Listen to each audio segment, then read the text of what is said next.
Hi, my name is Nancy, and welcome to my Caregiver Journal. My husband and I have been journeying through his experience with cancer for exactly 8 years today, and the last few years have included several hospital visits. And what we have learned during hospital visits is that the doctors are wonderful, the nurses are wonderful, the care that we're given has kept him alive, but there's also gaps in how that works.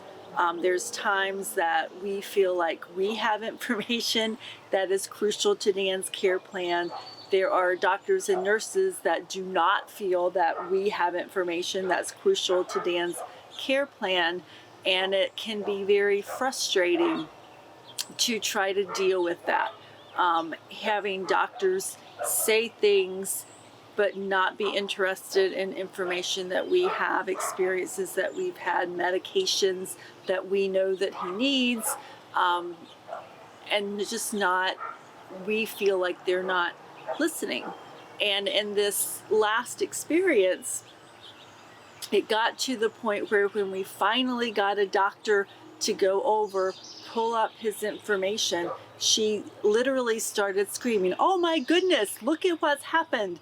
And we had been trying to tell them for 2 days that Dan was retaining water and it was going to be a problem. And it wasn't until she finally went over to prove us wrong that she realized we actually knew what we were talking about, and things changed. Unfortunately, it meant that then we had to stay in the hospital 3 more days to correct what had been gone, what had happened.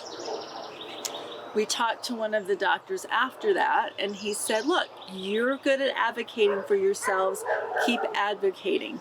The problem with advocating is that often it feels like you are argumentative.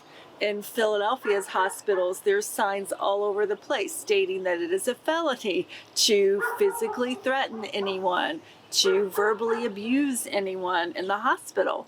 And so it's this dance of how do you advocate for yourself without being aggressive, without raising your voice, without giving up. So we've learned that it is crucial to advocate.